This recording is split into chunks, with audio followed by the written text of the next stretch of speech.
Some stories break you, some heal you. But here at My 90s Love Story, we're here to fill your heart. Sit back, relax, and enjoy the story. I picked up a handsome but unlucky man and made him my boyfriend. He was lying in a pool of blood, and I called for an ambulance. I phoned his family, and his family coldly asked whether his life was in danger. I had barely answered that it wasn't, for now, when the call was cut off. Not one more question, and nobody came to the hospital to see him. It was only later that I understood. He had never once been chosen by anyone, firmly and without hesitation.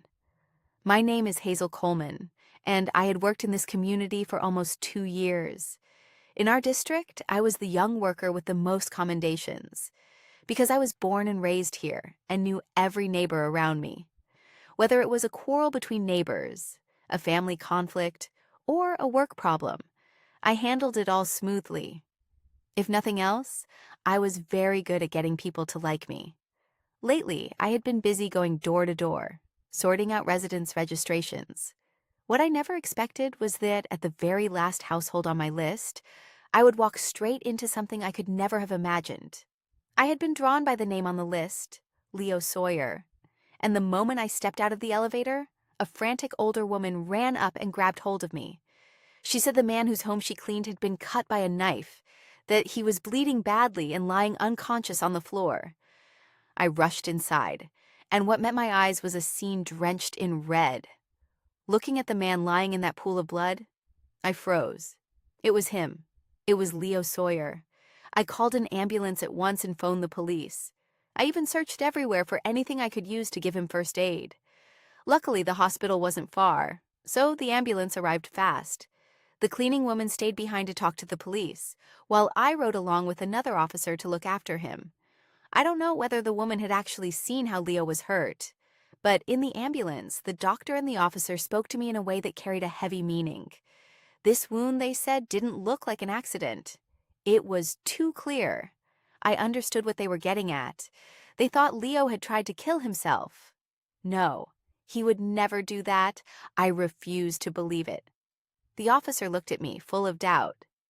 "You said you don't even know him. You just came here for community work, so how can you be so sure he wouldn't do it?"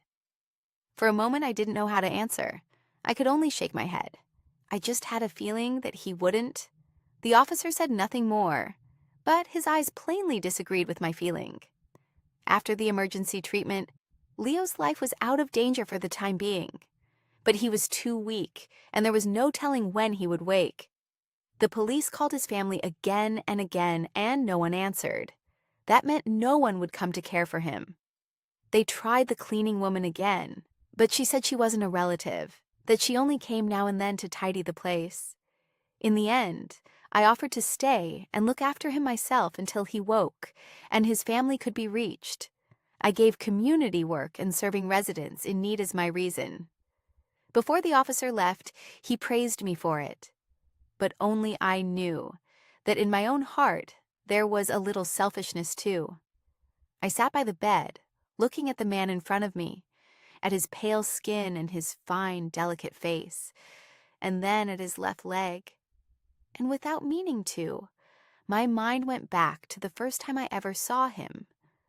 "Leo, you were the one who made me believe that love at first sight truly exists in this world." I remember that afternoon, when the glow of sunset stained nearly half the sky.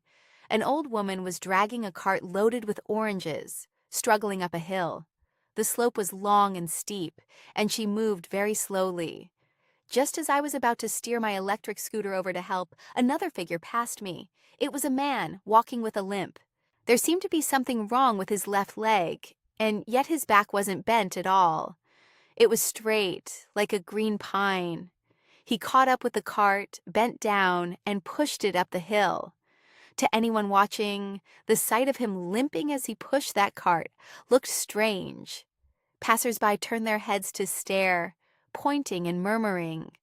Those looks, hard to read as kind or cruel, I think he could feel them. But he didn't react at all. He just kept his head down and kept moving forward. When they reached the top, the old woman gripped his hand to thank him and warmly pressed an armful of oranges on him. She smiled, and he smiled too, a bright, radiant smile.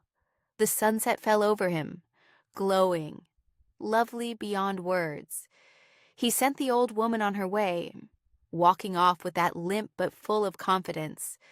Slowly he came closer to me, and my heartbeat quickened with every step until he passed by, the corner of his mouth still carrying that gentle smile.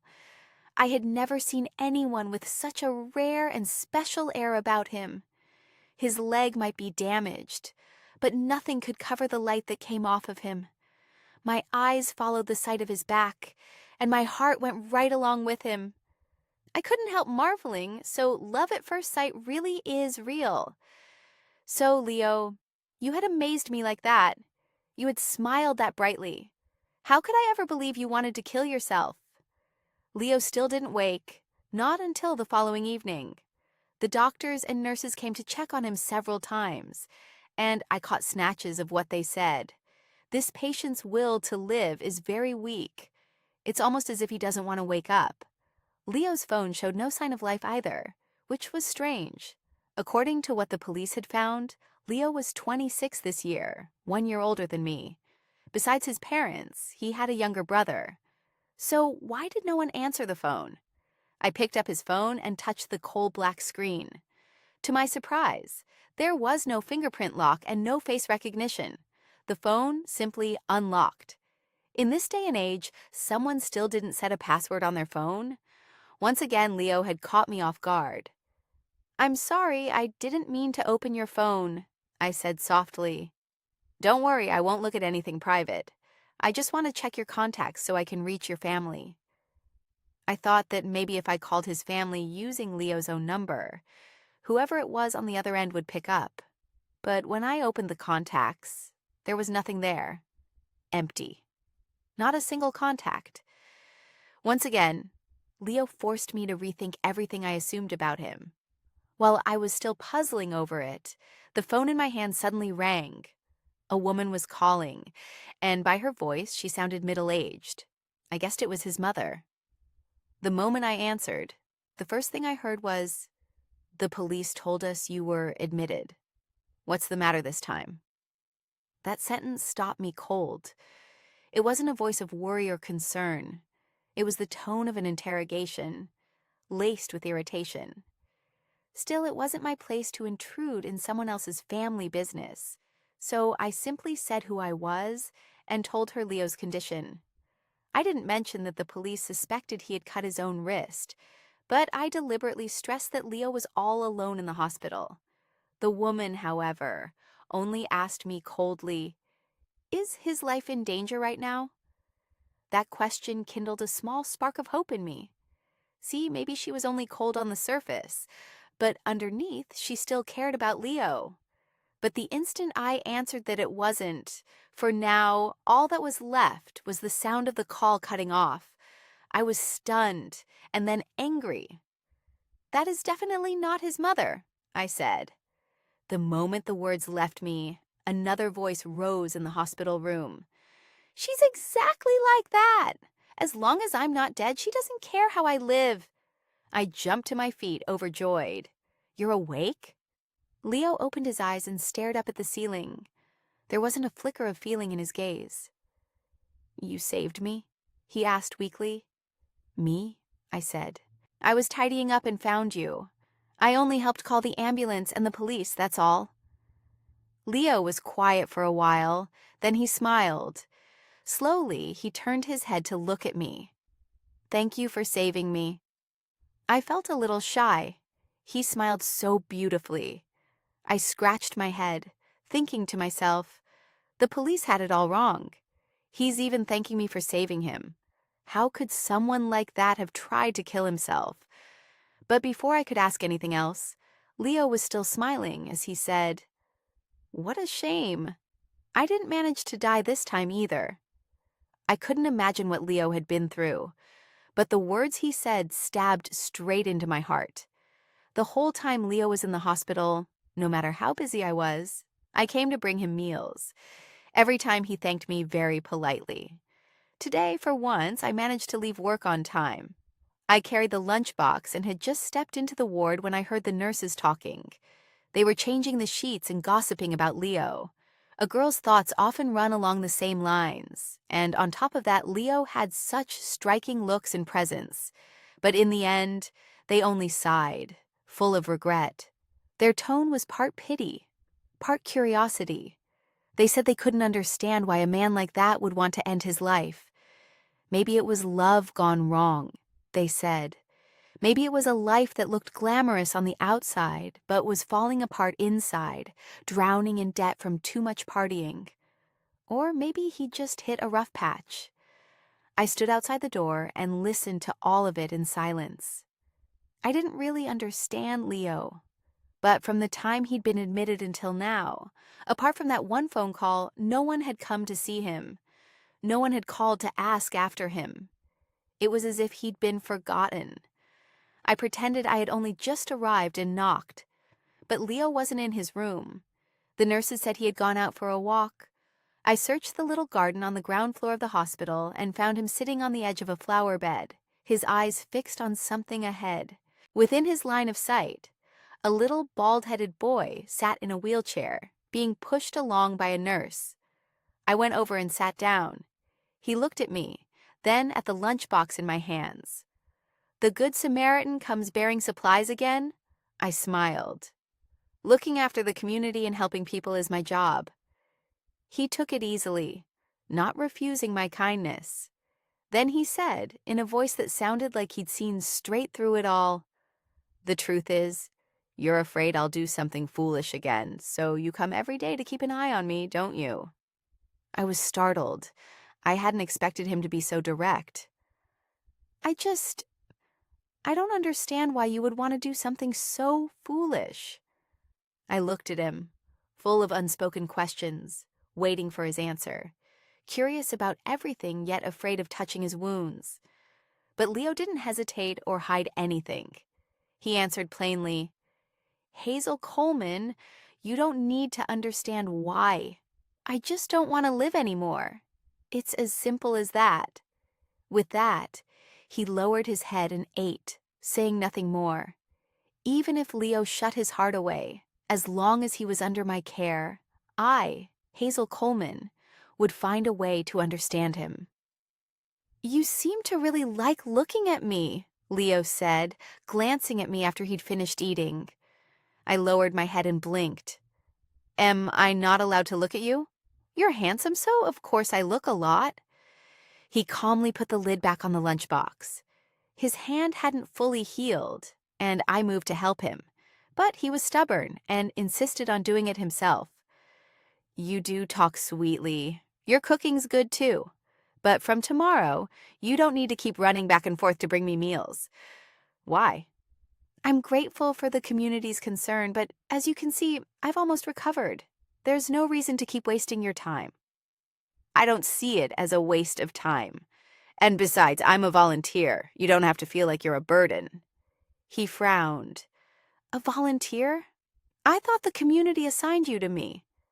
"You're dreaming," I said. "The community does care, but there's no way we could look after one person one-on-one like this. We'd have burned out ages ago." "Then why are you doing it?" Leo looked at me, thoroughly confused. I've always been the type to love boldly and hate boldly. I grinned mischievously. "Leo, you've never had a girlfriend, have you?" "Definitely not. Because if you had, I'd be heartbroken right here on the spot." He shook his head, and then a moment later, he seemed to catch on. He must have guessed what I was thinking. Uncertainly, he asked, "You like me?" "That's right," I admitted happily. Honestly, from the second he shook his head, I was so thrilled I could have floated up into the sky. But he seemed not to believe it. He started listing his own flaws. "What is it you like about me? The negativity, the way I keep to myself, or the bad leg?" He said it with a smile, as if the things he was describing weren't about him at all. And that made my heart ache. I cut him off. You're not just those things. You have looks, you have presence, you have manners. And on top of all that, you're kind. Kind? I nodded and told him about the first time I ever saw him. When Leo heard it, understanding seemed to dawn. Just from that, you liked me? Yes, I think that was another side of you. Warm, generous, full of life, like a great tree. The deeper its roots go, the fuller its canopy grows. Below the ground is darkness, but above the ground is sunlight. People are like trees. There's never just one side to them. I looked at Leo, and he looked at me.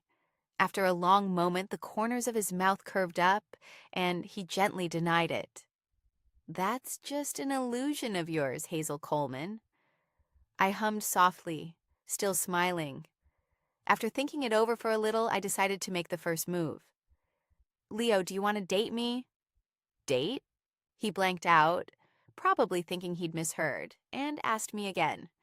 I nodded, my eyes still looking straight into his. You're strange, wanting to date a useless man like me. There was a mocking edge in his voice, but he wasn't mocking me. He was mocking himself. Let's just see how it goes, I said carefully, gently taking his hand. I held it with restraint, but firmly enough to show I was serious. Leo didn't pull his hand back. He only looked at me, his eyes dim and hard to read. I was a little tense, my heart racing faster and faster, afraid he would refuse me, afraid he would push me away. But in the end, he didn't. He gave a few soft laughs. He didn't hold my hand back, but he didn't turn me away either. I had gotten what I wanted. Then it settled. From today, you're my boyfriend, Leo Sawyer. On the day Leo was discharged, I had a few things to deal with and got held up, so I didn't reach the hospital until nearly sunset. When I arrived, he was already sitting at the flower bed where we'd agreed to meet, surrounded by a group of children laughing and playing. The little bald-headed boy sat on his lap, and the two of them were chattering and laughing about something. Before long, the parents came, leading their children away one by one, until only Leo and the little bald boy were left. The scene looked like the end of a kindergarten day. All the small ones picked up and taken home, with only the two of them still sitting there. The whole time Leo was in the hospital, it seemed he often came to visit this boy. I had never once seen the boy's parents. There was only ever a nurse at his side. Maybe that was why Leo cared about him so much. Maybe because he understood him. That's what I thought. But before long, the nurse came to take the boy back. Before she left, she said a few words to Leo. I couldn't hear them clearly, only a faint, "Thank you." Perhaps she was thanking him for looking after the boy all this time. When the nurse left, the whole garden held only Leo. He didn't take out his phone to check the time, and he didn't get up to go anywhere. I had told him to sit and wait for me, and he really did sit there, waiting. In the fading light of dusk, his lonely figure made my heart ache. "Leo," I called. He heard me, stood up, and came toward me. "Sorry, something came up at the community, so I'm late." "It's fine. Your work is a special kind of work." I held out my hand. He looked a little surprised. I teased him, the way you'd coax a child. "I've come to pick you up from school and take you home, Leo." "Oh," he said quietly.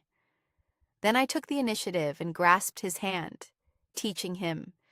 "From now on, when I hold out my hand, you take it, understand? Otherwise, a girl like me will lose an awful lot of face." With that, I smiled brightly and pulled him along. His hand was broad and warm. This was also the first time I had ever reached for a man's hand on my own. On the outside, I looked calm, but the truth was my heart was in an uproar, so I didn't dare turn around, afraid Leo would see my face gone as red as could be. But before we'd taken more than a few steps, I heard him answer from behind me. "Okay, I know now." His voice was soft, but that sentence hit me hard. He said he knew now, which meant that next time he would take my hand right away. Oh, it was such a plain, blunt little thing to say. But how could it be so adorable? Perhaps because of what had happened before, the cleaning woman had been frightened off. For several days after Leo went home, she didn't come. And not long after, Leo told me she had quit. That made me even more anxious about leaving him home alone. So every day when I went to work, I brought him along. As it happened, the pandemic had left plenty of work and not enough hands. So I gave Leo a red armband, and he officially became a volunteer for our community. Every day, plenty of elderly people came by our community. The truth was, they didn't necessarily have anything to do. Their children worked far away, and they were lonely, so they'd come to pass the time. I found Leo a seat, set a table in front of him, and arranged for him to help the old folks generate their health codes. He didn't say much and never struck up conversation with anyone.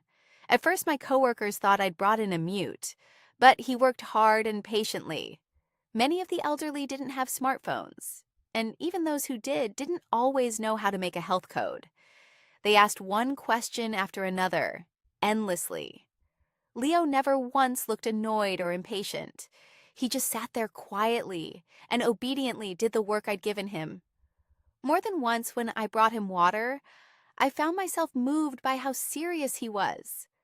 Leo, when he was focused on his work, was so intent and devoted that it set my heart pounding. Suddenly, someone put a phone on speaker, playing a live broadcast of the Olympics.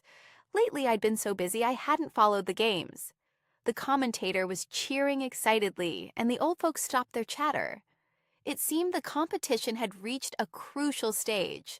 The air went suddenly still, everyone holding their breath, waiting for the final result.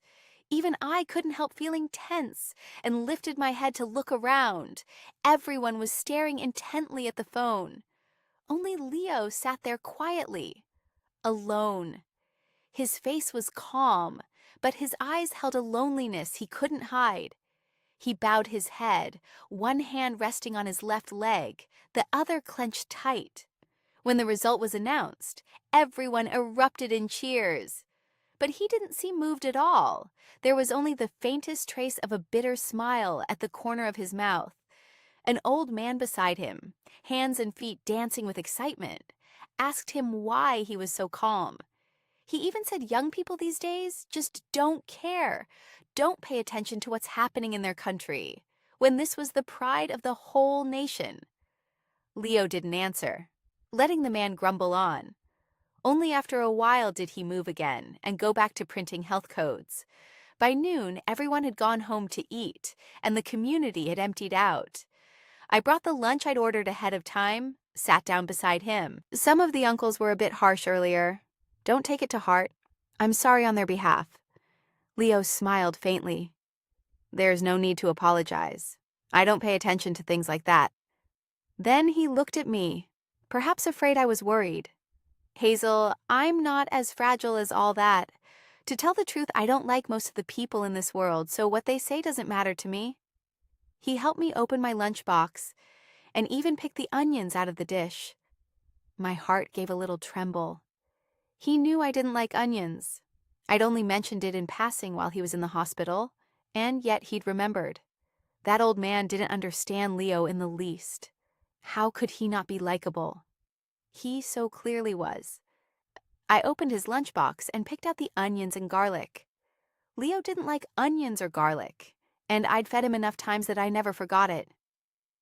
You said you don't like most of the people in this world? Leo lifted his head to look at me. I smiled.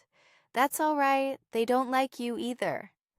He blanked for a few seconds, clearly not expecting me to say that. I picked up a piece of food and lifted it to his mouth and said firmly, "But I like you. I like you a lot. Very, very much." I discovered that Leo wasn't only blunt, he was also completely innocent. I'd only said that I liked him very, very much, and his ears turned bright red for the whole rest of the afternoon, and whenever he looked at me, his eyes would dart away. Back at the hospital, I'd confessed to him, and he hadn't been shy at all. So, why now? but I didn't have the time to dwell on it. My seat hadn't even warmed up before my coworker and I had to head back out. My electric scooter carried me through every alley and lane until the sun went down and the work was finally done. Along the way, I ran into a few residents who wouldn't cooperate, and some even cursed at me a bit, but my mood was too good to bother taking it to heart. Just thinking of Leo waiting for me back at the community lifted my spirits again. On the way home, I bought 2 skewers of candied hawthorns, planning to reward my little angel, Leo. Who told him to be so obedient and to work so hard as an outstanding volunteer? Afraid he'd get restless waiting there alone, I twisted the throttle harder. As a result, the moment I stepped through the gate, I saw a cluster of aunties surrounding Leo. I'd only been gone one afternoon. What on earth was going on? I moved closer and saw one of them holding several photographs, eagerly introducing the girls in the pictures to Leo. And that wasn't all. The aunties were chattering away about his looks and his figure. From the way they nodded and praised him, I could tell at once they belonged to the Appreciate a Handsome Face Club. Wonderful. Trying to steal my man, are you? Leo lifted his head, and the moment he saw me, he looked like a drowning man who'd spotted a rescuer. He stood up and limped toward me. Before everyone's eyes, the aunties who'd been so enthusiastic a moment ago suddenly fell silent when they saw the way he walked. Someone began to whisper about his leg. "Oh, so he's disabled. What a shame. We've been sitting here all this time and never noticed anything wrong with his leg. Such a fine-looking young man, but... Well, never mind, never mind." The soft murmurs kept drifting through the air. I heard them, and Leo surely heard them too. But he said nothing, only stood quietly beside me. I turned my head, gave him a little smile, then took his hand and turned to the aunties. Seriously, I said, "Aunties, please don't try to set him up with anyone." I put on a stern face. "Because he's already my boyfriend? You mustn't butt in." The instant the words were out, the whole group of aunties went silent as could be. Some were surprised, some flustered, some baffled. In short, their expressions were complicated and varied. Even Leo was very surprised. I felt him grip my hand tightly, hard. We saw the busybody aunties off, and by then night had fallen, leaving only Leo and me at the community. My scooter was out of battery, so we ate candied hawthorns and walked home. "Sweet?" I asked. He nodded. "Sweet. You like sweet things?" I shook my head. "Not really, but sometimes life doesn't go the way you want, so you need a little something sweet to soften it." Leo smiled. "You're interesting." Hey, of course I'm interesting. In the romance of the night, I held out my hand, and this time Leo took it on his own. "Hazel, why did you tell everyone I'm your boyfriend? Aren't you afraid people will talk about you?" I raised our tightly clasped hands and gave them a little shake. "You are my boyfriend. Their mouths are theirs. Let them say whatever they want. Besides, even if my boyfriend were someone else, they'd still gossip. People love to talk, especially older aunties like them." Leo paused for a moment. "But you're different. I'm a cripple. I'm disabled." I didn't agree with that one bit. "You're disabled?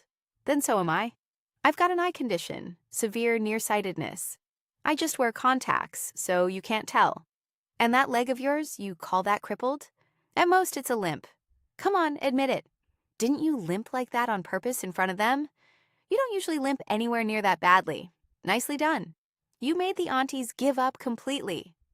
Caught out by me, Leo burst into laughter, and I laughed along with him. "See, I knew it. You did it on purpose, didn't you?" But honestly, I was quite pleased with that little performance. He might not be single anymore, but he still knew how to keep himself out of trouble.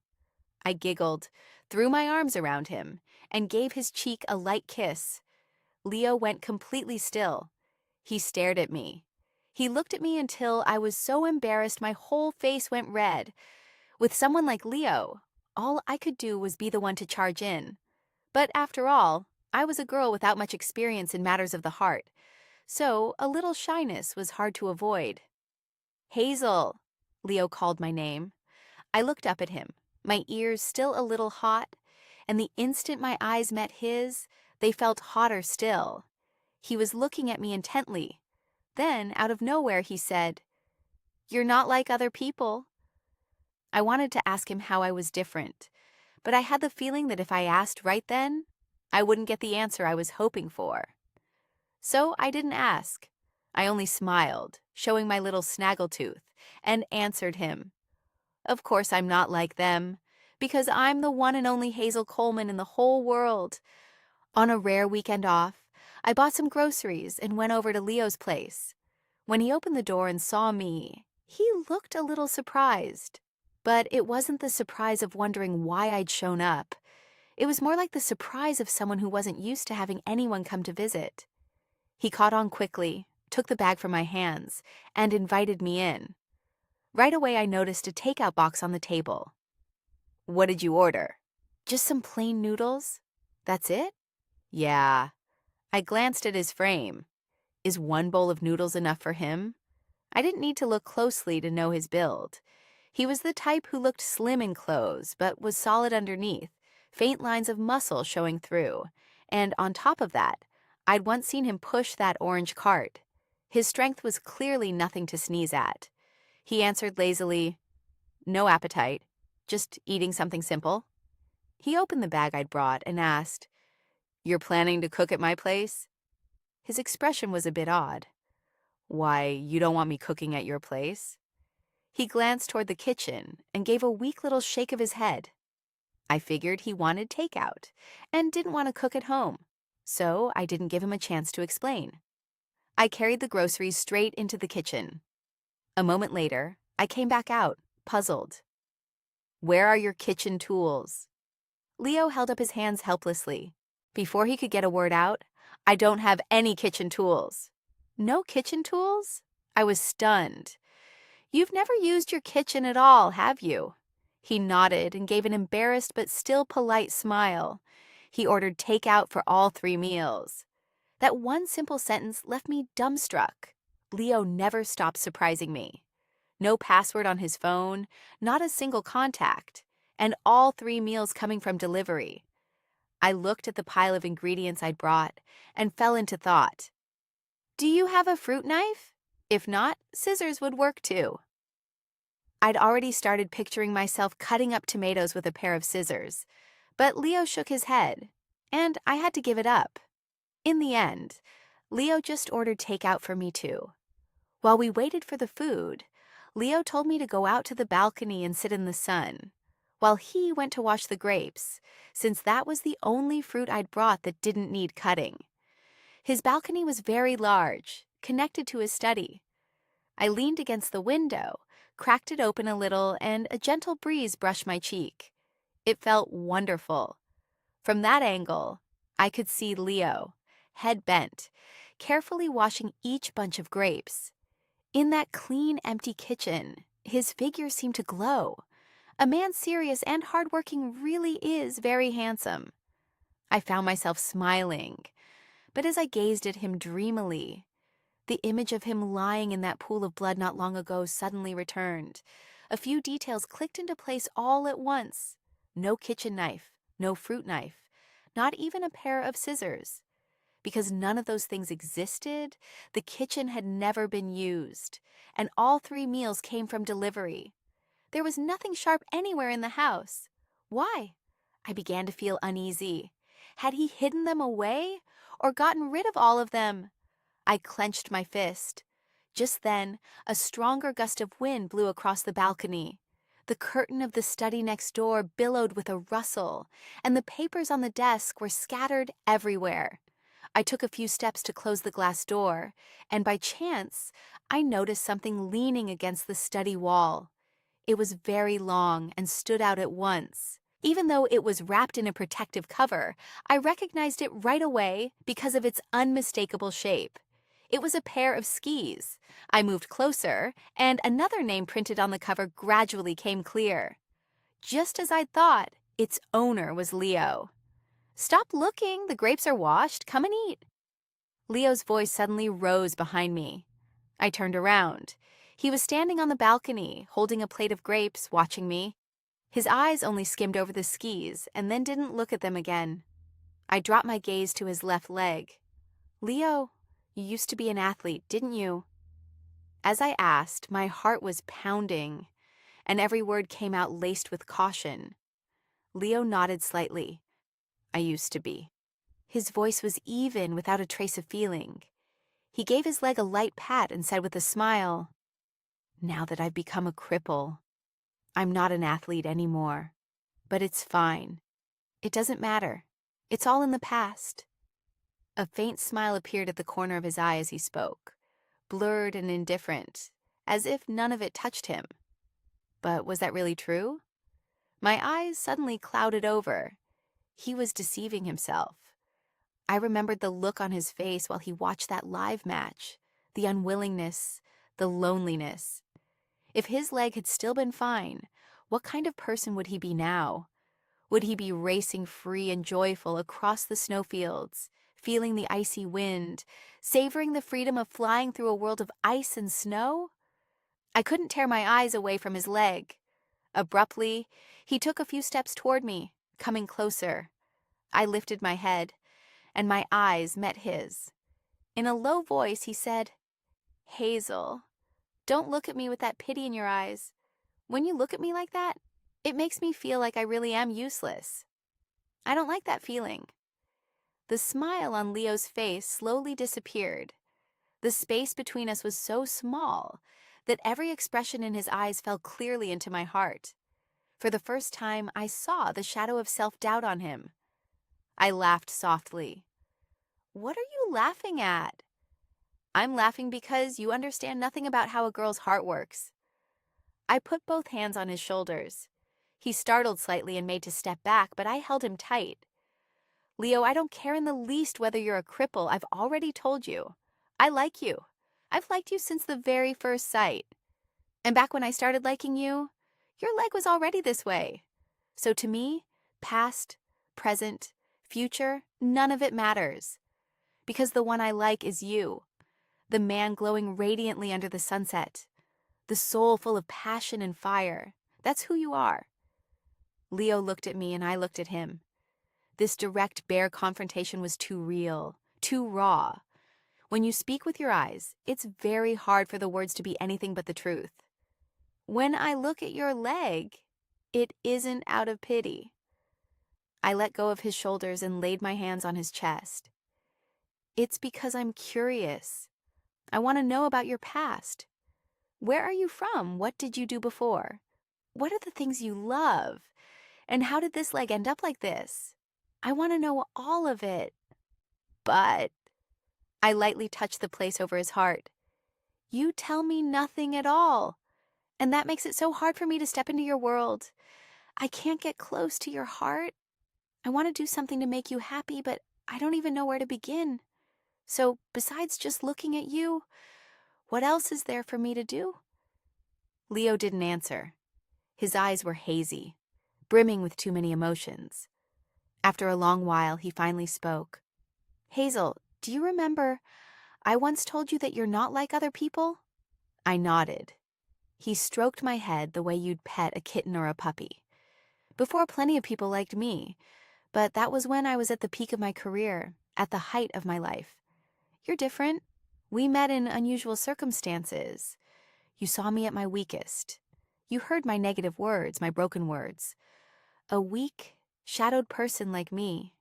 And yet you were still able to say so strongly that you like me. You told everyone without wavering that I'm your boyfriend."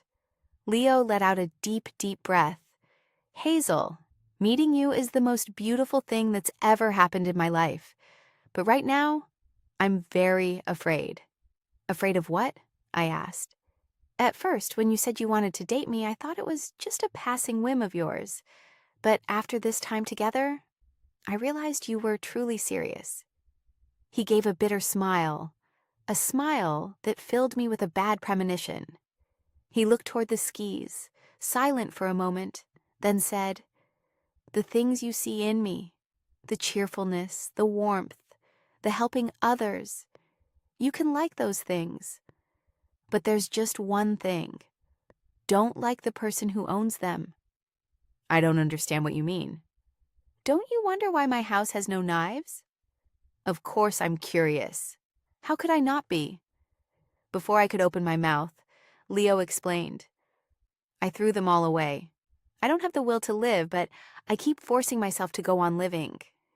And yet, even so, there are times when that will grows very thin. I can't guarantee I'll be able to hold on for long. And I don't want you to be hurt. That's why I'm afraid to open my heart to you. Hazel, rather than hurt you somewhere down the road, I'd rather we stop here. I never expected that we'd barely started dating before there was already a demand to break up. I was so angry I refused to sit at the same table to eat with him.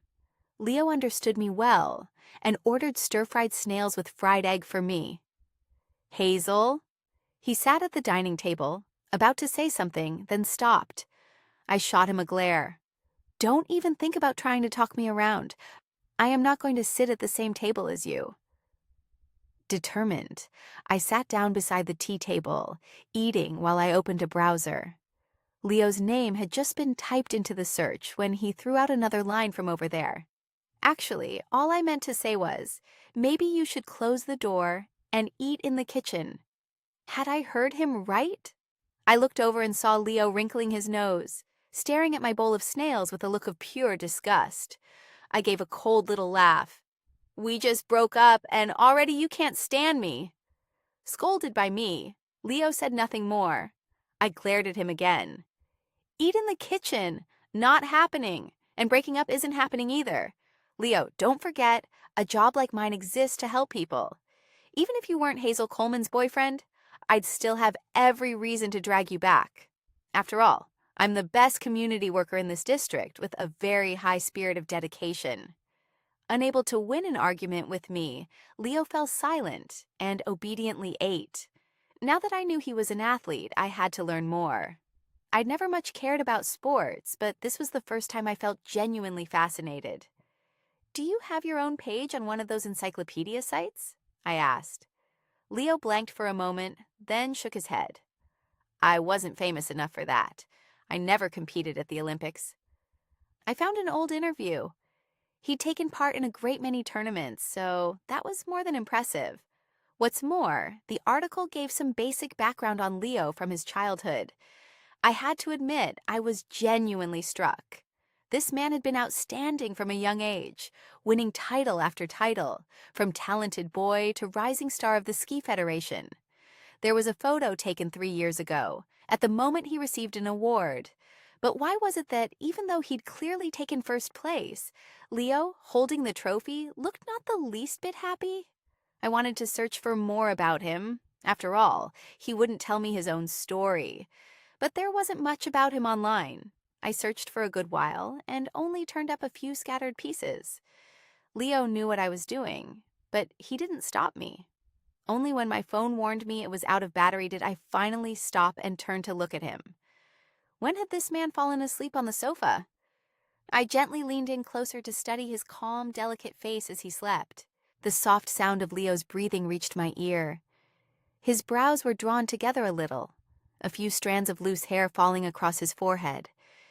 It was so different from the way he'd looked in the hospital. Back then, Leo had seemed like a person completely shattered.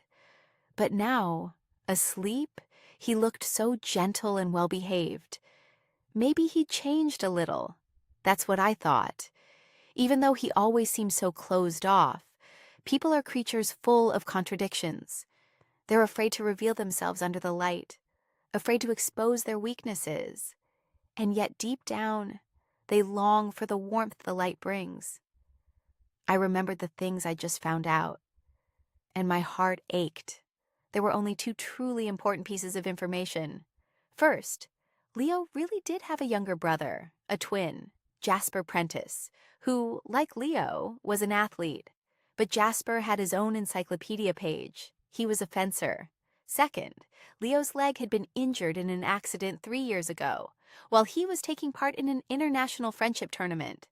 The vehicle carrying the athletes had an accident inside a tunnel, and just as it was about to explode, Leo saved his own competitor, and in doing so, he lost a leg and ended his athletic career.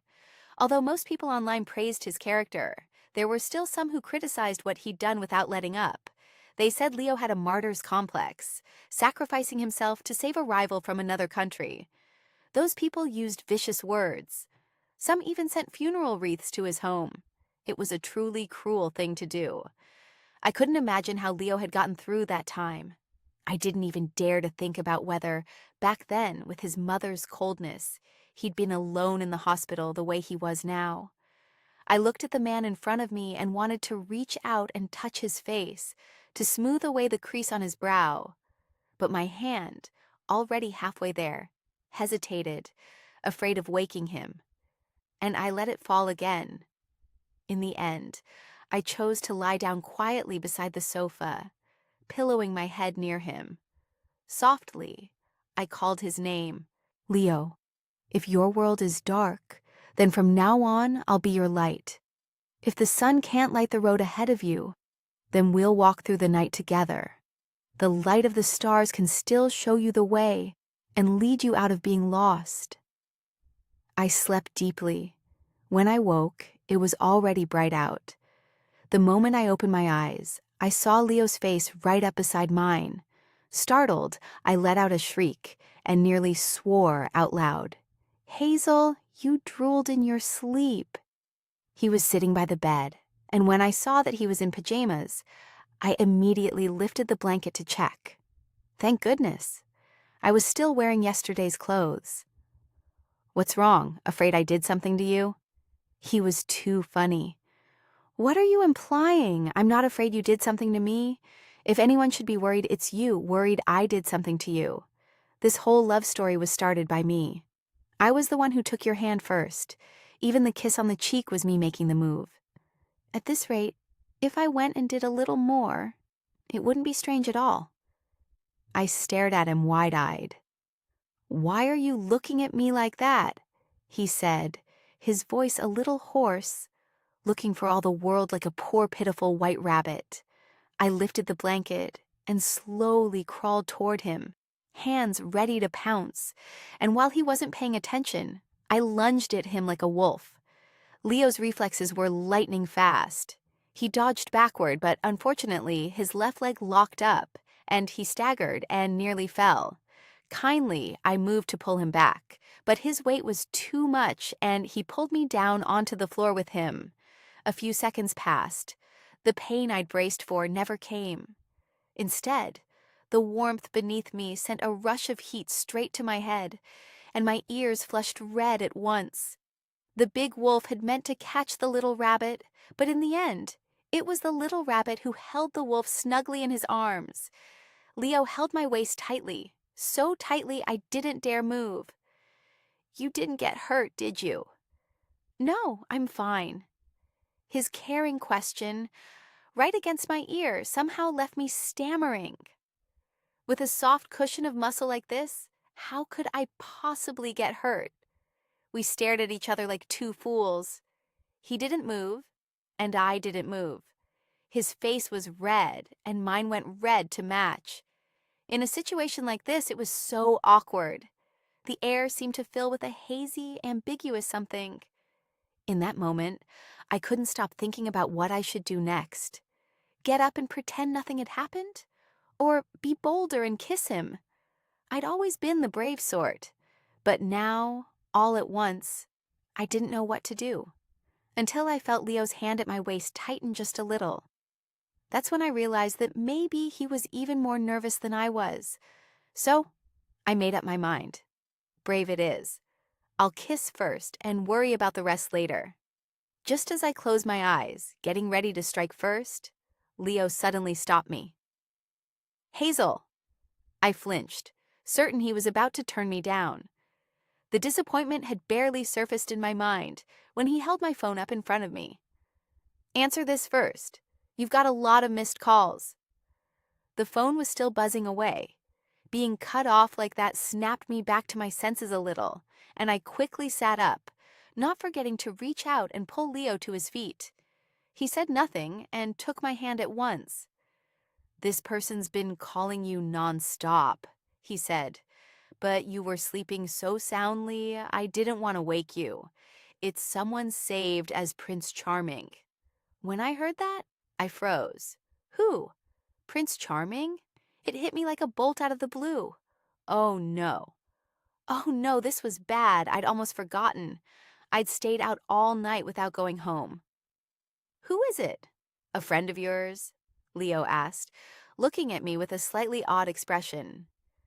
Friend?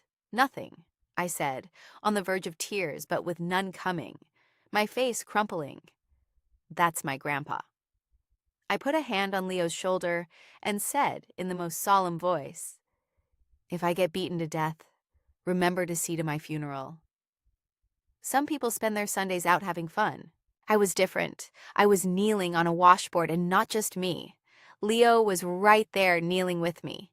Hazel Coleman, 25 years old, for staying out all night without going home and not answering the phone, was now on the receiving end of a family disciplining.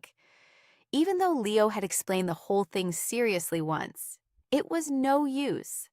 My grandpa was still furious. I was the only granddaughter, gone the whole night, unreachable, leaving my elderly grandparents worried sick until morning, so worried they nearly called the police, only to find I'd spent the night at a man's house. Hearing that, what grandparent wouldn't fly into a rage? The last time I'd had to kneel on that washboard was back in elementary school, and that was also because after class I'd gone out to the fields to catch butterflies. I'd had so much fun that it was dark before I made it home, and my grandpa had hauled me back and made me kneel on the washboard for a good long time. I never imagined that, all grown up like this, I'd get the chance to relive the experience. They're both this grown, and you're still making them kneel on a washboard. It looks awful. My grandma stood off to the side, trying to talk him down. But my grandpa was a very strict man and wouldn't budge an inch. His sharp eyes kept sweeping back and forth over Leo. "I'm punishing the little imp, not you." Right, I was the only one being punished. But Leo was so chivalrous, he flatly insisted on kneeling right along with me. My grandpa asked sternly, "You're my granddaughter's boyfriend. What's your name? How old are you? What do you do for a living?" When he'd finished, his gaze came to rest on Leo's leg. I coughed twice to signal him to stop staring at the leg. The other day, the moment I'd called Leo my boyfriend at the community, every neighbor around had known instantly, and the news had traveled to my grandparents fast. I didn't even have to guess what the neighbors would gossip about. They surely wouldn't leave out the matter of Leo's bad leg. The two of them had kept telling me to bring him home to meet them, but I'd kept putting it off. Now here he was, and I was afraid Leo would be grilled like a background check, especially after his attitude the day before. All that talk of stopping here. I was worried he'd open his mouth and say, "No, I'm not her boyfriend." In that case, the situation would only get more complicated. Sleeping over at a boyfriend's house could be forgiven. But if he wasn't even a boyfriend, then it meant I'd slept the night at a strange man's place. And if that were true, I'd be beaten half to death for sure. Trembling, I blinked at Leo and mouthed a plea for help. "Be careful what you say." He looked at me, his face perfectly calm, and then, to my complete surprise, he readily admitted he was my boyfriend and answered every one of my grandpa's questions with great courtesy. Even when my grandpa's eyes settled on his left leg, he showed not the slightest discomfort. When my grandpa pressed him with a few more questions, he answered each one politely. Through that whole round of questions and answers, I learned more than I had in a whole night of searching online the evening before. Even his family's circumstances and the origin of the injury to his leg were laid out clearly. My grandpa surely hadn't expected Leo to be so cooperative and so honest. He shot me a glare, then turned and went upstairs. Seeing that, my grandma said, "He's just stiff about these things. Kneel a little longer for form's sake, and that'll do. I'm going to go cook. Little Leo, stay for lunch." Then she smiled brightly and headed into the kitchen. My head was full of question marks. Little Leo, What an affectionate way to say it. Leo only murmured a soft, "Yes." I'd thought I was in for a proper scolding. You have to understand that although I'd been doted on since I was little, both my grandparents were teachers, so discipline in our house was very strict. Leo took off his coat, folded it in two, and placed it under my knees. Then he said with a smile, maybe because I admitted my mistake so honestly, "They're being lenient." That one simple sentence made my heart flutter and sent me sinking into thought. I lowered my head over the washboard. Half of it was under my knees, half of it under his. One side was soft, the other side was hard. In that moment, something seemed to wrap around me, warm and gentle, and my heart clenched. I had to admit, Leo really did have a tremendous charm. During lunch, I could tell my grandpa's attitude was gradually softening. I'd thought the meal would go along peacefully enough, but halfway through, Leo's phone rang. Strangely, it was a video call. He hung up several times, but the other party wouldn't give up, and the phone just kept ringing. Leo was about to shut the phone off entirely when my grandpa spoke up. "Just answer it. What if it's something important?" Leo hesitated for a moment, then finally took the phone and stepped out onto the balcony. I hurried after him and helped him slide the glass door shut. Seeing this, my grandparents said nothing. The three of us were very much on the same page and simply carried on with our meal. But the door I'd just closed didn't help all that much. The conversation on the other side still reached my ears, clear as could be. What surprised me was that the person on the video call with Leo was his brother, Jasper Prentice. Jasper's tone was completely different from that of Leo's mother, quite friendly, his words full of concern for Leo. Only as their conversation went on, Jasper grew more and more emotional. It turned out that Leo's hospitalization earlier had been kept from him by their parents.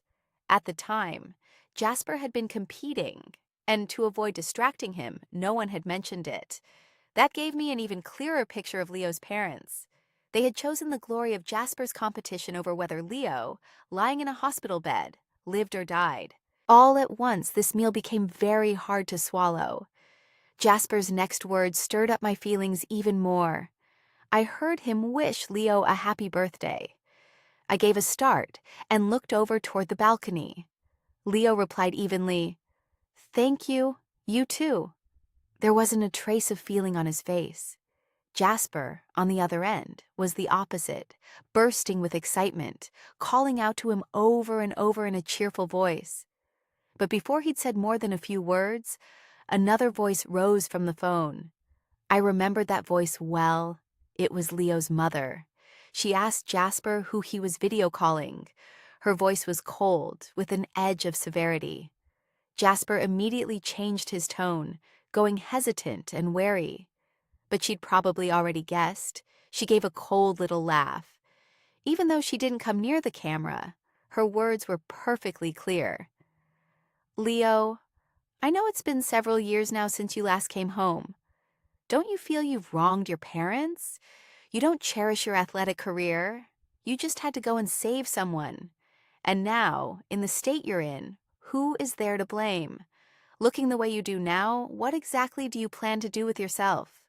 Those words, cold as ice, poured out one after another, each one like a knife driven into a person's heart. I honestly couldn't stand it anymore. What on earth was any of that? Furious, I clenched my fist, meaning to snatch the phone and hang up. But before I got the chance, Leo had already ended the call. He came back inside, unruffled, as if none of it had anything to do with him. "Sorry, Grandpa, my call disturbed your meal." Then he turned and smiled at me. That smile choked the words in my throat. I didn't know whether I should comfort him or wish him a happy birthday. My grandpa turned on the television just then and switched to the sports channel. As he ate, he watched the competition on the screen, which was broadcasting the Paralympics live. My grandpa didn't have the habit of watching TV while he ate, and that action made me look at Leo at once. "When I was young, I love table tennis too, my grandpa said, smiling as he recalled the old days. I even represented my school in the city tournament, but the opponents there were far better than me. I didn't even make it into the semifinals. It left me full of admiration. If even amateurs were that good, then the ones competing professionally at the international level must be even more remarkable. You see that athlete there? He pointed at the player on the screen. That man once competed at the Olympics, then had an accident and lost an arm. And now, of all things, this year, he's competing at the Paralympics. Leo read out a name, his eyes fixed on the screen. My grandpa listened and nodded. That's right, that's him. He disappeared for a few years, but this time he came back to compete. That proves he truly loves the sport. When something is truly what you love, even if you hit an obstacle partway through, it's hard to let it go. So why not begin again from the start? Leo gave a slight shiver and, without thinking, placed a hand on his leg. Begin again from the start, he murmured. Standing beside him, I seemed to grasp what my grandpa was getting at. The people who can step onto the world stage aren't ordinary. The truly gifted, even if they change their road and start over from the beginning, can still climb back to the summit. My grandpa said it decisively and left it there, adding nothing more. A soft smile rose to my lips. My grandpa had never liked long speeches. Today he'd spent so much care to gently offer that piece of advice. It seemed Leo really was someone very easy to love. After lunch, Leo volunteered to do the dishes. I stood on the balcony nibbling an apple. My grandpa came over and rapped me lightly on the head. Don't you know to go give the young man a hand? I grinned. Come on, you know I hate doing dishes most of all. Then I sidled up to him to butter him up a little. Thank you so much earlier, my handsome grandpa. This girl, no manners at all. He sat down in the rattan chair and turned the pages of the newspaper, but his eyes stayed on Leo. After a while, he said thoughtfully, It's very hard to make a person confident. But making a person lose their confidence is as easy as turning over your hand. Everyone falls into the abyss at some point. But if at that moment someone reaches down a hand to pull them up, it just might change that person's whole life. I nodded along, over and over, and threw him a thumbs up. Truly a retired literature teacher? Such profound philosophical words. Hazel, stop trying to flatter me. I'm still not over the business of you staying out all night, he barked, sending me scurrying straight into the kitchen. Leo, why don't you stay and have dinner here too? That way, I might just get through today in one piece. Leo really was my little angel. With him here, I could finally have some peace. After dinner, once the dishes were done, I walked Leo home. Before we left, my grandpa called us back. He brought out from inside a candied hawthorn skewer, my very favorite. I bought it for you yesterday. Who knew you wouldn't come home, so it's melted a bit. Delighted, I reached out to take it, but my grandpa didn't hand it to me. He handed it straight to Leo. Why don't I get one? I pouted, sticking out my lips. My grandpa pushed me out the door. Today isn't your birthday. Then he pretended to close the door and tossed out one more line, full of threat. If you don't come home tonight, I'll break your legs. The door slammed shut with a bang. On the way, Leo kept staring at the candied hawthorn skewer in his hand, his eyes shining as if lit from within. Don't just look at it, eat it. I want some too, but you keep sitting there admiring it, too reluctant to take a bite. It's not like you've never had one. I bought you some just a few days ago. Leo shook his head. It's not the same. This is the first birthday present from an elder I've ever received. You're all grown up and your parents never once threw you a birthday? That's hard to believe. My family, he said, hesitating, never had the habit of celebrating birthdays. From when we were very small, Jasper and I started training. I learned skiing. My brother learned fencing. Aside from schoolwork, our lives were nothing but practice. day after day. Leo stopped walking.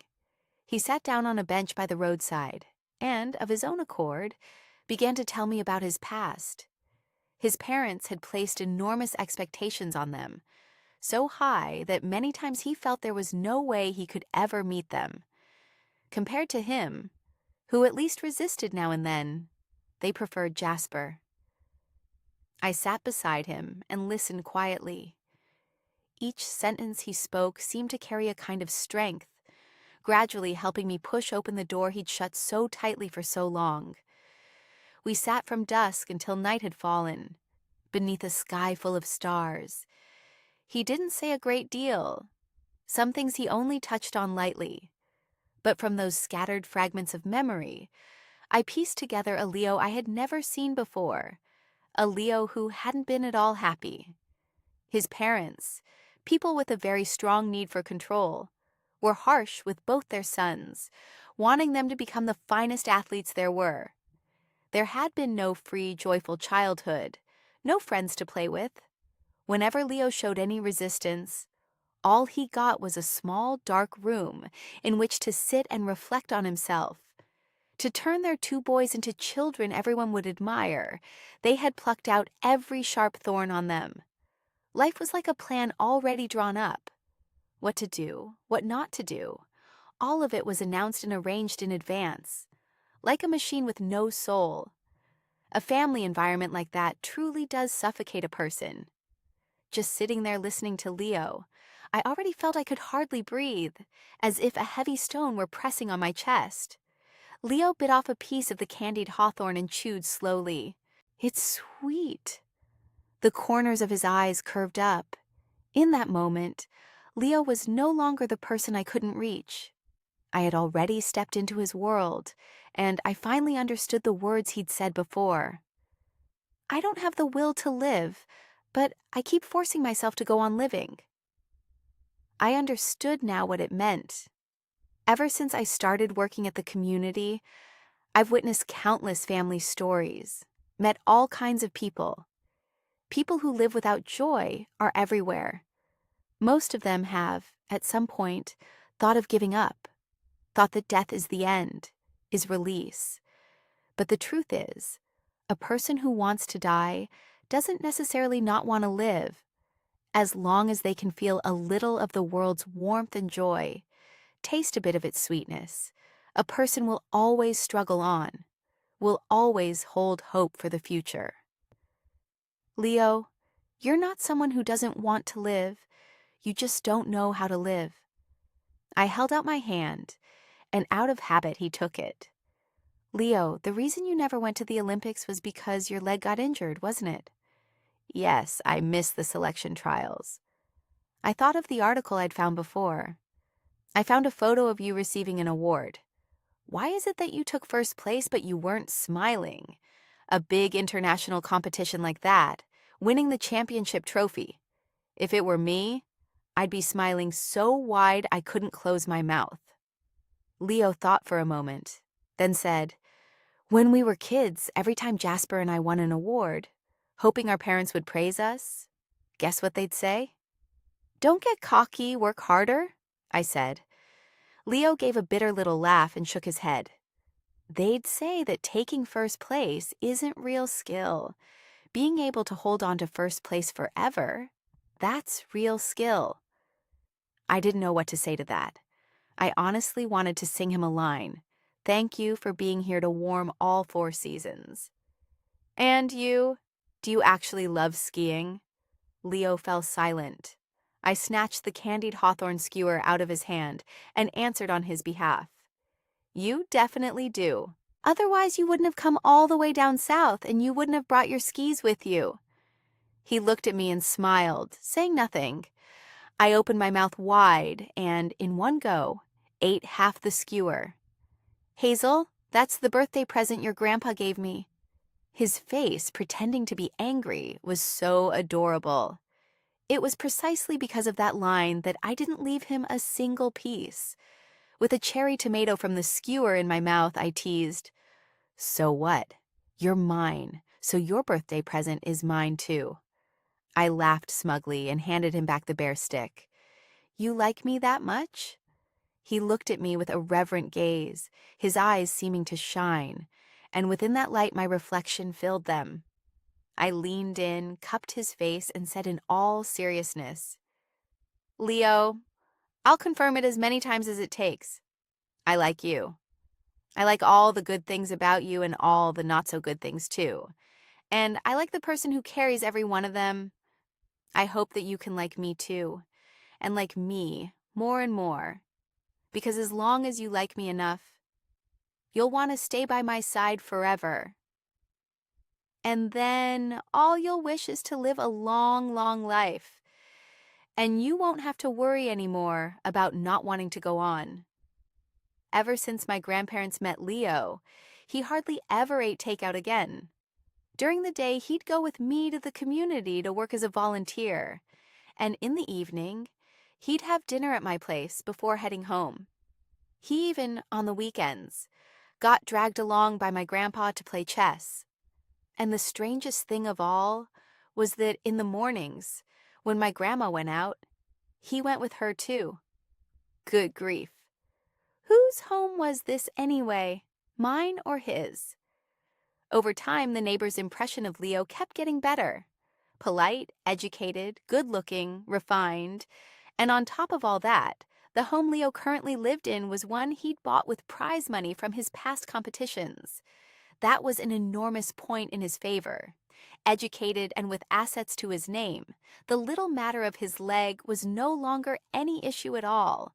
I had the feeling that everywhere he went, he was loved even more than I was. It got to the point where our secretary sought me out several times to say that Leo was a fine talent, and that the next time the community held recruitment, I should sign him up. It was a Saturday. I lounged lazily in bed and only dragged myself up long after. I was brushing my teeth when Leo came into the room carrying a stack of express deliveries. There was a loud thud as the packages dropped to the floor. Hazel, did you buy bricks? Why are these so heavy? He patted his back and sat down at the edge of my bed. I mimicked his weary, hobbling walk and shuffled over toward him. He pretended he was about to swat me, but I dodged nimbly out of the way. They're all books I bought. What books? He leaned in closer, curious. I opened each package to show him. Books to study for the Civil Service Administrative Aptitude Test, books of political theory, a volume of 5,000 administrative multiple-choice questions, collections of real past exam papers from previous years. He stared blankly. You're going to take the civil service exam? I patted his shoulder and said gravely, Haven't you heard the saying? The final destination of the whole universe is a government post.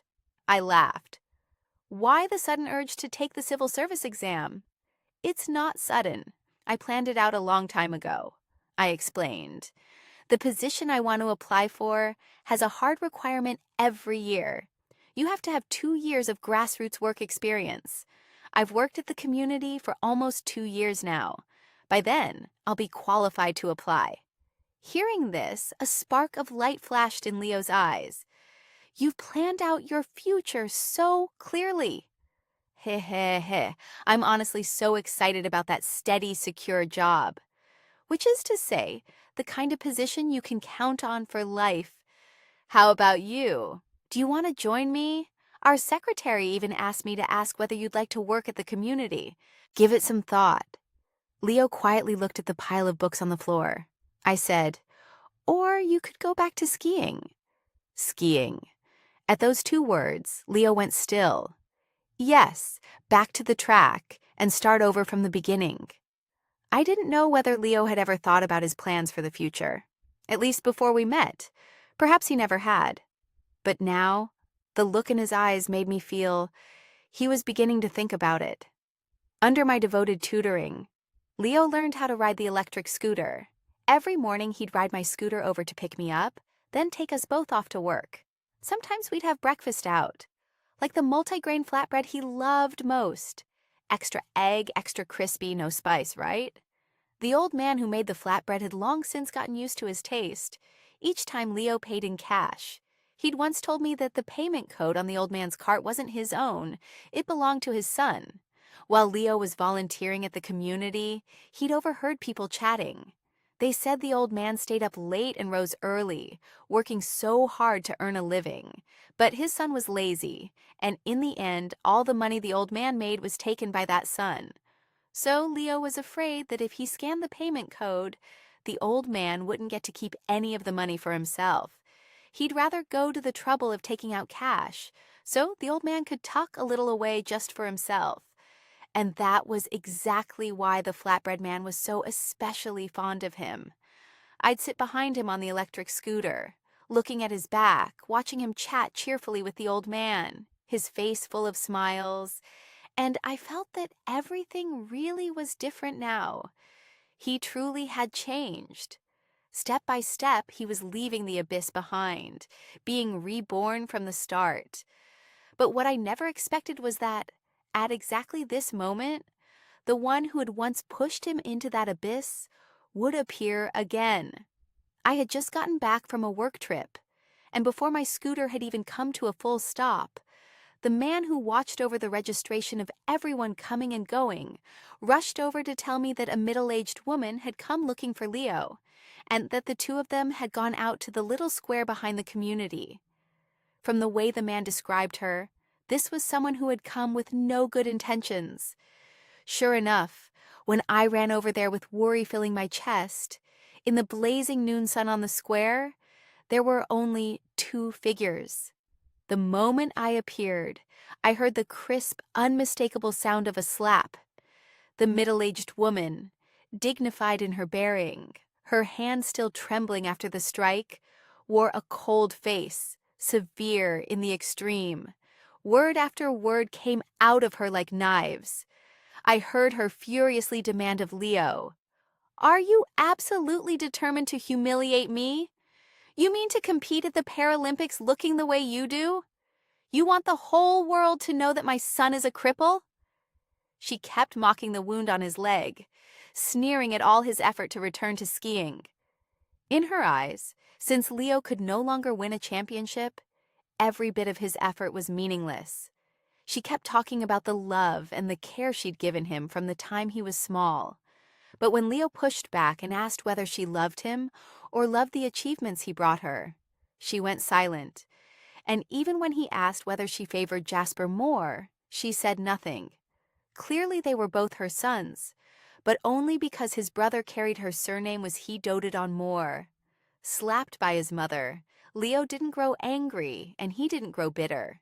He only watched her calmly, calm as a dead pool of water, without so much as a ripple. The two of them stood facing each other, neither speaking a word. It was a long time before Leo's mother finally opened her mouth. "I'm asking you one last time. Will you come home with me?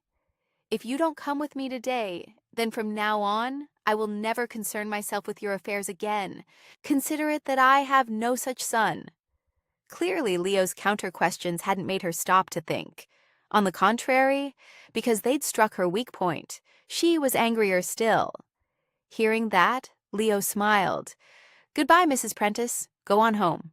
He stood up straight and saw his mother off with his eyes, the smile on his lips slowly fading away. The sun wasn't yet harsh or blazing, and yet I felt a coldness radiate from his whole body. I didn't step forward. Instead, I circled around to follow after his mother. I trailed her all the way to the edge of the road. She noticed me, stopped, and turned around. "You're the girlfriend Leo mentioned." She looked me over with contempt in her eyes. I greeted her politely. Leo's mother asked, "You're the one who encouraged him to go back to competing?" "That's right," I said. She went on. "You think he can still win a championship?" "I don't need him to win a championship," I said. "I only need him to be happy." Leo's mother acted indifferent. "You like him that much? You don't mind at all that his leg is crippled?" I shook my head. She laughed then, looking me up and down. "That's true. If his leg hadn't been injured, he wouldn't have come running down here and gotten to know you. A top-tier ski athlete and a community worker like you. What chance would the two of you ever have had to meet?"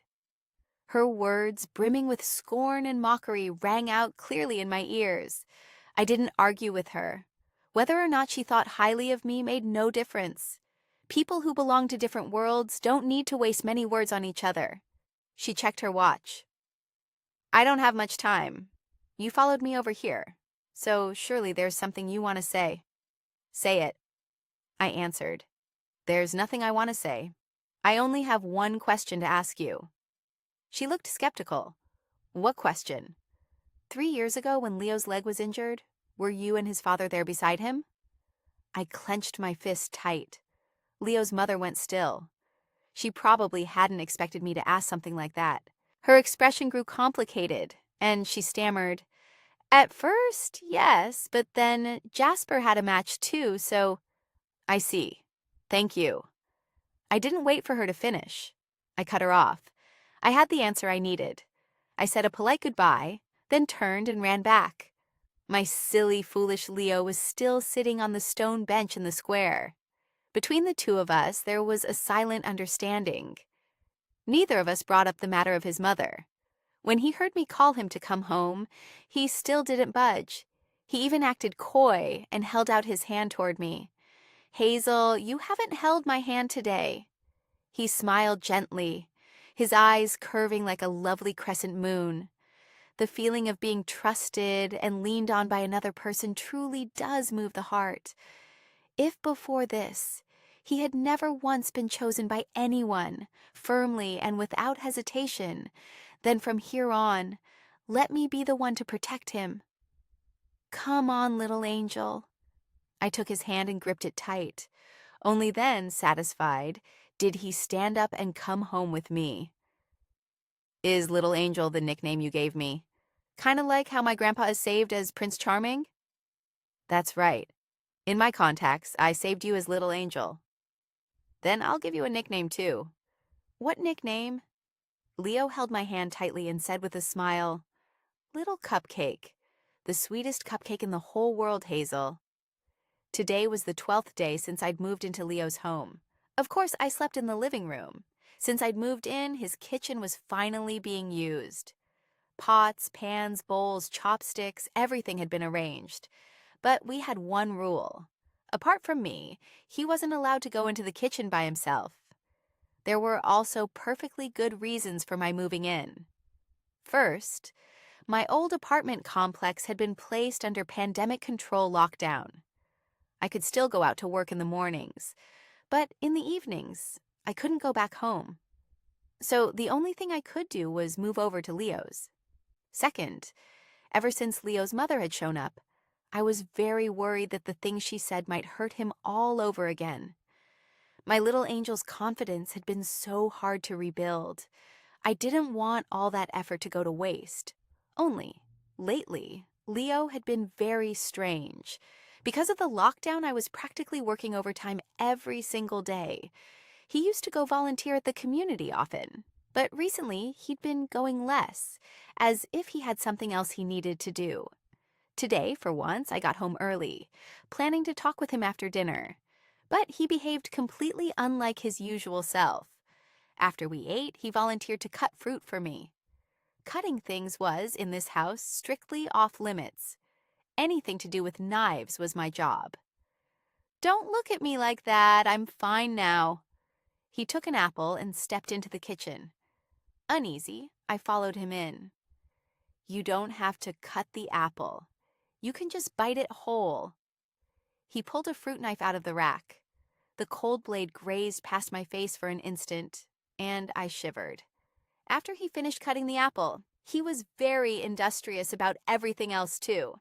He did the laundry, mopped the floor, bought a whole pile of snacks, and gave me all sorts of reminders about things to be careful of. All in all, it was very much out of the ordinary, as if he were about to be away from me for a long, long time. I couldn't help feeling afraid. When he went to take a shower, I checked every knife in the house. None was missing, but I still felt deeply uneasy. I paced back and forth on the balcony. Leo always had the habit of leaving the glass door of his study open, and the wind blew the stack of papers off the desk again, down onto the floor. I bent down to pick them up, But halfway through, I froze. Among all those white papers, there was one that stood out far more than the rest. Dense black text with a bold title that struck the eye even harder. A voluntary organ donation registration form. Trembling, I picked up the paper.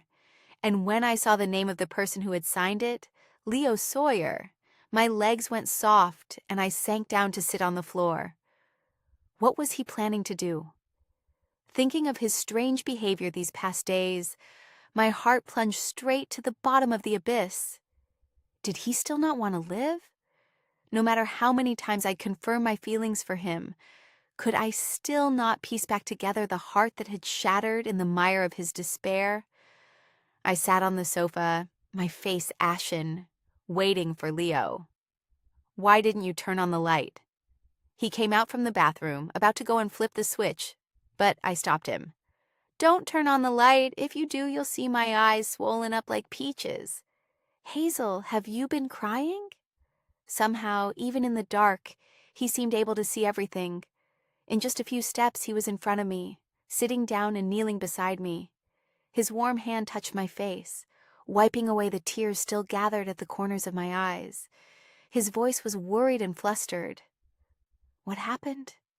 He pulled me into his arms and soothed me the way you'd soothe a child. It's all right.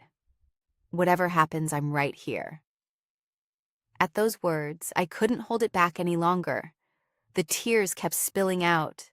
Bluntly, I scolded him. You liar! How long did you plan to keep hiding it from me? I felt his body give a small tremble. After a moment, he said calmly, So, you know everything? The truth is, I've thought it all through. Thought it all through? I sobbed as I asked. Is this the result you came to after thinking it through? Leo silently nodded. I've decided. Decided? Listening to the firmness in his voice. Leo, you knew I wouldn't agree, didn't you? He said nothing. I clenched my fist, my nails digging so hard they felt like they'd pierce the skin. The more silent he was, the more it showed how set his mind was. Leo, can you answer one question for me? Yes. Have you ever, even a little, liked me? In the dark, every sound was clear to the point of being frightening. Even his low, quiet yes rang out, distinct inside me. I laughed bitterly and, with all the strength I had, held him tight. Leo, as long as you're still alive, even if you don't like me, that's fine. Didn't you say I'm your little cupcake? Am I not sweet enough? Not sweet enough to reach all the way to your heart? Thinking that I was about to lose him, my tears wouldn't stop. I sobbed, my heart wrung with pain. Leo, now more flustered than ever, said, Why are you crying like this? I never said I don't like you. Hazel, I like you. I like you the same way you like me. You're already so sweet. Sweet enough to nearly choke me. This sudden confession left me stunned. I couldn't believe it, and asked again, You really like me? Really? My eyes lit up. I wiped my tears and asked, Then why do you still want to do something so foolish? Leo looked baffled. Donating marrow can't be called doing something foolish. Isn't it a good thing? You said you like me because I like to help people, so... Wait, what did you just say? I shoved him away at once. Donating marrow? What? Aren't you talking about the marrow donation? Leo looked utterly bewildered. And so did I. The two of us fools stood there gaping at each other. Then it dawned on me, right on the spot. Ha! How embarrassing. It turned out the two of us had talked past each other for ages, neither one understanding the other. One of us crying, the other one comforting. Yes, there was a voluntary organ donation form. I really had seen it on the desk. That part wasn't wrong. But Leo said that this was a decision he'd made after long and careful thought, so that after he was gone one day, far in the future, he could give something back to society. As for the marrow donation he'd mentioned, he asked me if I remembered the little bald-headed boy he used to go visit when he was in the hospital. I did remember that child. He said the boy's condition wasn't very good, so way back when he was still in the hospital, he'd registered to have a compatibility test done. Hearing this, it came back to me. No wonder that time when I went to pick him up to be discharged, the nurse had thanked him. So the match came back a success. Yes, which means that for the coming while, I'll have to stay in the hospital to have more tests done. So that was it. No wonder he'd cut an apple for me and stockpiled all those snacks. You were afraid I'd get bored and lonely at home by myself? Leo nodded obediently. Can I come to the hospital to look after you? No, you can't. The community requires us to follow a fixed route, and with the pandemic control being this strict, for someone like you who has to come into contact with so many people every day, the hospital won't let you in to visit anyway. I knew that, which is why I prepared so much food for you at home. Fine, but then why didn't you tell me about all this sooner? It had me imagining all kinds of things. I nearly fell apart. You've been so busy. I didn't want you to worry. I figured I'd only tell you if the match came back a success, and if it failed, then never mind, so you wouldn't have to fret over it. Oh, good heavens, he really was my little angel. I rubbed my cheek hard against his. There's one more thing I want to tell you. What is it? Leo drew in a deep breath, took my hands into his palms, and said, very seriously, Hazel, I've decided to go back to skiing. Even though I still don't love this world all that much, I love you. So I want to keep trying, so that I can have a future together with you. I hadn't heard him wrong, had I? I was so overjoyed, like a little charm dangling off of Leo. I jumped up and down for joy. You're that happy? I nodded again and again. I'm happy enough to die. My little angel has finally figured it all out. He'd been worried I'd hold his mother's business against him, and Before I could even finish, Leo cut in. No, don't. Her words don't matter anymore. From now on, I only listen to you. Yes, that's just perfect. I wanted to set off firecrackers loud enough to shake a few streets to celebrate. Leo hugged me and spun me around and around, and in the end, the two of us danced right there in the living room. Two people nearly 25 and 26 years old, dancing like a pair of children.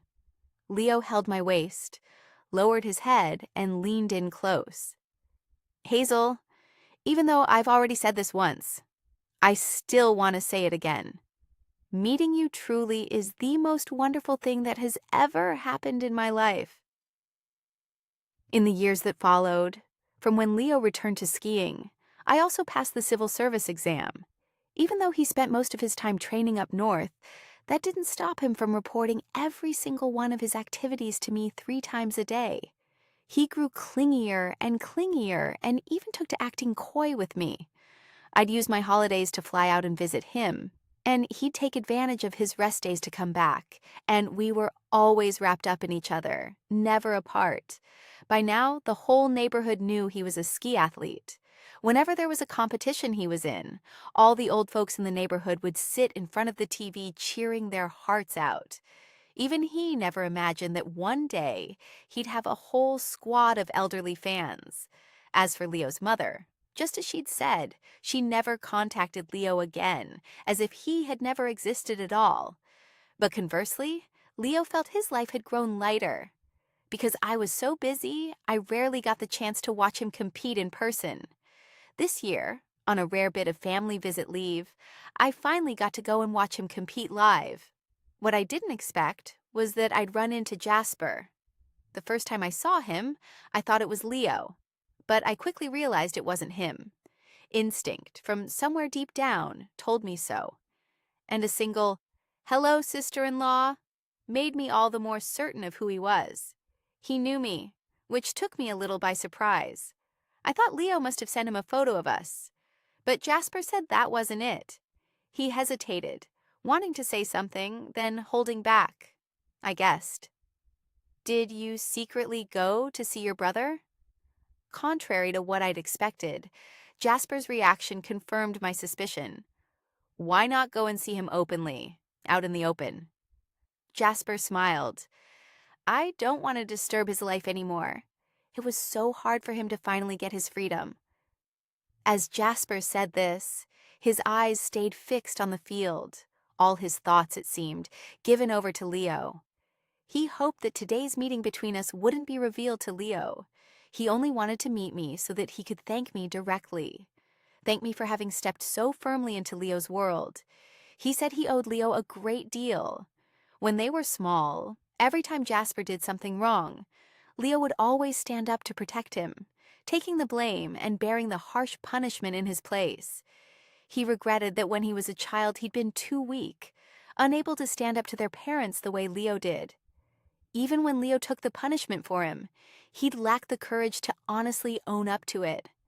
What pained him most of all was that when he was the one receiving their mother's care, Leo would be locked away in that dark room to reflect on things he'd never even done. He told me a great deal. I sat quietly beside him and listened. In the end, his voice thick with emotion, he said softly, "My brother truly is a wonderful person." I answered that I knew. I understood it better than anyone. He had always been a wonderful person, but he had never been a happy one. But now he had me. We had a whole lifetime ahead of us to do happy things together. When Jasper heard this, he said nothing more. I could feel his gaze grow more at peace. Just then the stands all around us roared with noise and excitement, but in our eyes there was only Leo. Watch him race fast. Watch him fly. Watch him cheer with all his heart. Watch him stand on the podium to receive his medal, drawing the attention of everyone there. With his time and his actions, he proved himself. He had brilliantly accomplished the very thing he was passionate about. When the cameras and microphones turned toward him, when a reporter asked about his plans for what came next, he answered gravely, "I've realized my own worth.